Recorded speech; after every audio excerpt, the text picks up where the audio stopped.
My name is Ben, and this is Comic Book Breakdown episode 34.1, Megaman Timelines.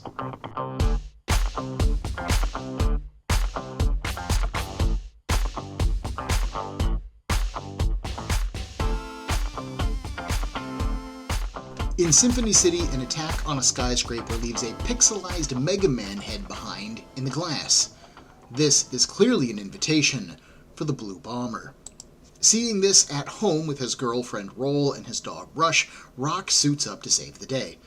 Getting into the city, Megaman finds Blast Man exploding things while Flame Man waits in the wings. Flame is a very stoic, controlled warrior type who wants an honorable fight for two such as them. Blast Man just wants to blow No swearing up and have a good time. He's even turned a handful of civilian robots into living bombs. Press down on their heads, and then they explode. Naturally, there is a fight, during which Blast Man does not ever shut up. Flame Man orders him to stop talking at one point so that he can engage on a one-on-one duel with Megaman. Blast Man tells him to shove it, and then sends a bomb bot his way.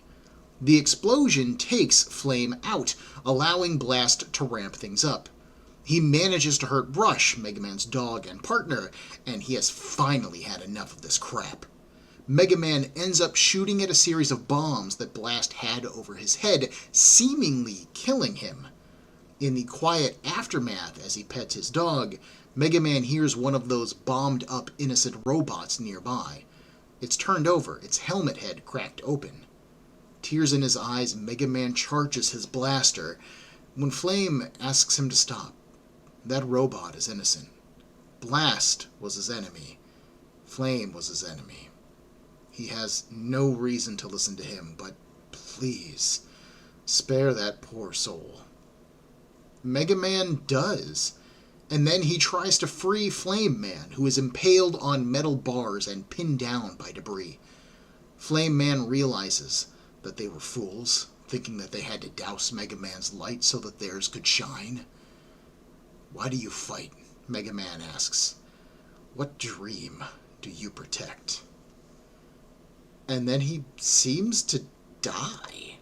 Megaman takes a look at that little dude from earlier who he almost murked. Using his shattered helmet, Megaman repairs it and sets it back on its way.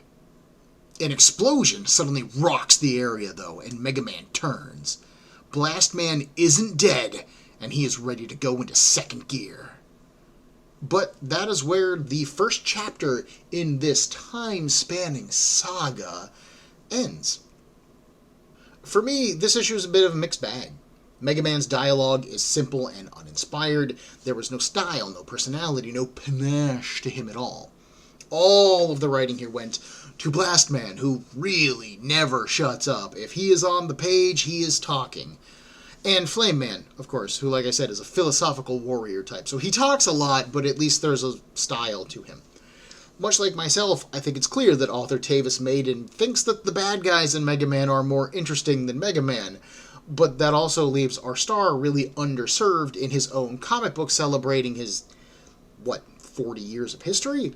And so that's a bit of a bummer. That said, I don't want to discount what writing there is for him. Rock jumps into the action with no hesitation, he wants to save lives, and the battle clearly shakes him. When things have quieted down and he almost shoots the Met, Mega Man's facial reactions are almost traumatized. He doesn't want to kill this bot, but, what choice does he have? Only Flame Man stops him by appealing to his honorable warrior side, and this even encourages Mega Man to save Flame Man. It's almost like Blast Man brings out the worst in Mega Man, and Flame Man actually brings out the best. That's pretty cool, and while I don't think that this is really the intent of the story, it kind of mirrors Mega Man's ability to absorb his enemy's powers, but instead of taking their powers, of course, Mega Man adopts their behaviors. He fights Blast Man, and he becomes a bit more chaotic and destructive, willing to destroy the Met despite not wanting to do that.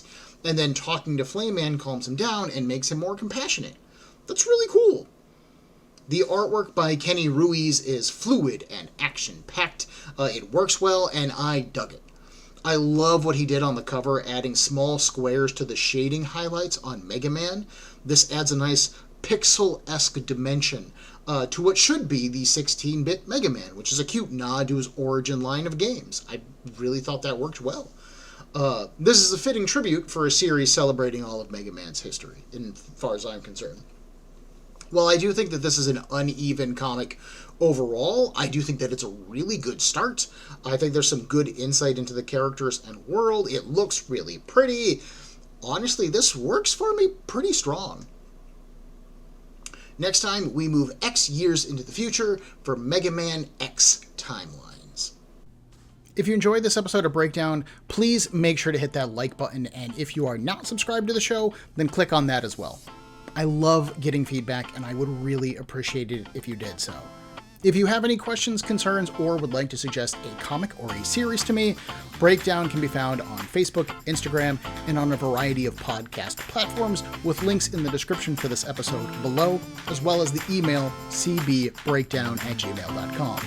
Thank you for your time and attention.